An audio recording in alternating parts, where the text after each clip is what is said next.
Hey guys, what's up? This is Matt on Just for Fun. What's up? So today we're going to talk about a concept called critical turn. So what that means is in each format, like vintage, legacy, modern, and standard, there's usually a turn that is when the tier 1 decks are doing their thing, right? So what do I mean by that? So a turn where a combo deck is going to go off, turn where an aggro deck will goldfish you, a turn where a control deck is going to stabilize, right? So in legacy, that's usually it could be somewhere around, let's say, turn 2.5, turn 3, right? So, somewhere between turn 2 and 2-3. It's a very fast format, right? Like, if in Miracles, right, when they assemble counterbalance top, basically that's when they've done their thing, right? In Storm, you can turn 2 or turn 3 somebody pretty easily in Legacy with Storm, right? Now in Vintage, could even be turn 1. People Black Lotusing out an Oath of Druids and just winning, right? You know, Now modern standard is probably much slower, right? Like Abzan is probably, turn 4 or 5, you're casting your Siege Rhino or your Whisperwood or whatever your big threat is. It's probably when you're really doing your thing. So modern is somewhere in between. We might call it turn 3.5. If you look at Splinter Twin, which is probably one of the most popular, if you want to call it a combo deck in the format, right? Splinter Twin is a turn 3.5 deck. What do I mean by that? Well, turn 3 you're casting your Deceiver Exarch, and turn 4 you're playing Splinter Twin and winning, right? So the critical point is whether you can land that Pestermite or Exarch, right, to put the twin on. So in order to be competitive, really, your deck needs to do its thing by turn 3.5 in Modern. Whether that means ramping out an Eldrazi, whether that means disrupting your opponent's hand to the point where they can't do their thing, whether that means burning them to the face to the point where they're gonna die, whether that means zoo when you can goldfish them with zoo, so if you have a deck that can be faster than that, it's gonna be technically on its face competitive. Now what you would give up for speed is obviously resiliency and consistency, right? Like how well you can do that every turn, and also what happens if you get disrupted. So to push it all the way toward the axis of speed, like Tron, for example, pushes it toward the axis of control and long term, top end. Hey, let's just go over the top of what everybody's doing. This deck is what happens if we try to go under what everybody's doing. Now, this is not the best version of this deck, and I've played a lot of different versions before, but basically I wanted to build around this card, Storm Entity. I've every time I see it in Gatherer, I'm like, I have to make a Storm Entity deck. So I finally did.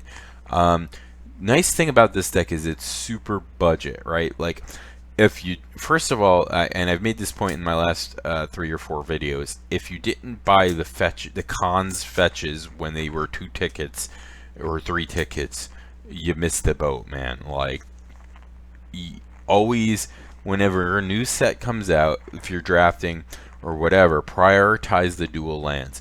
The odds of them being playable in Modern and beyond are very high, and so the long-term value of them is always going to be pretty decent. So, but if you didn't draft those, you could play straight mountains in this deck, and it would be fine. It wouldn't really be that much worse. So, Storm Entity.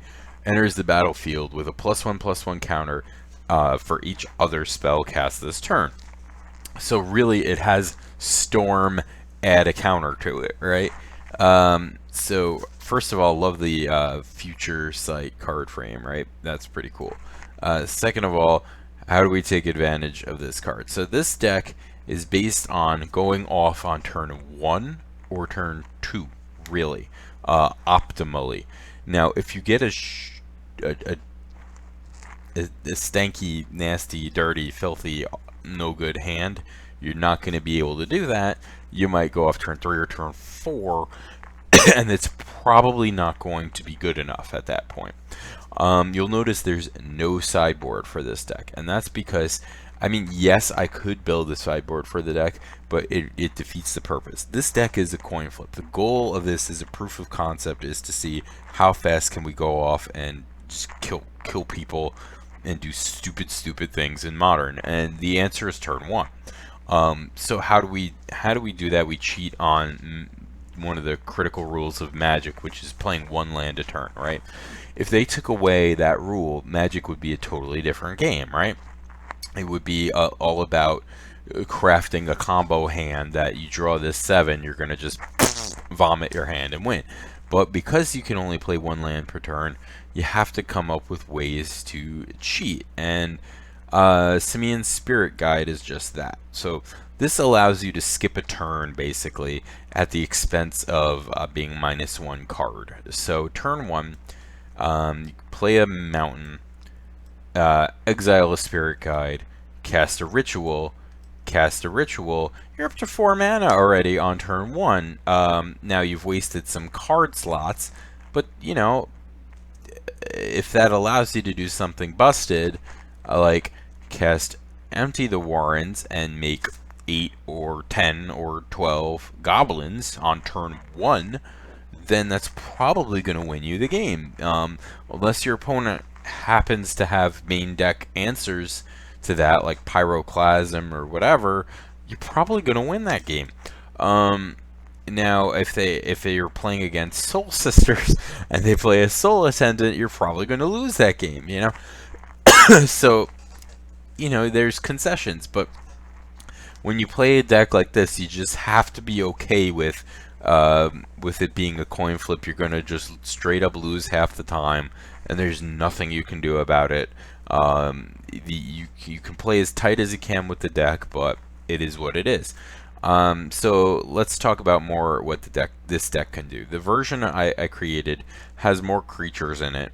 And these are just basically cycling free spells, right? So once you get 2 mana in play, Burning Tree Emissary is free. You cast it, you get 2 mana back. It's a rebate, right?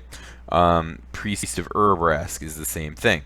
So you can dump a bunch of these guys, and then play a big Storm Entity, and you have a lot of guys in play.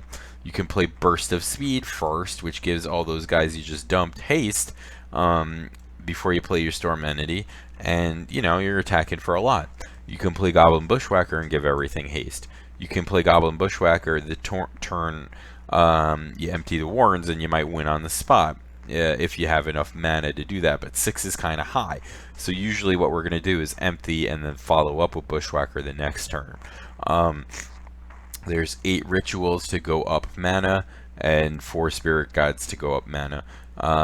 This column is our cantrips. We got 4 probes, which are basically free, you know, makes your deck 56 card deck, and then Morphos, you know, which further shorts you by 4, because basically you're just cycling this for a card.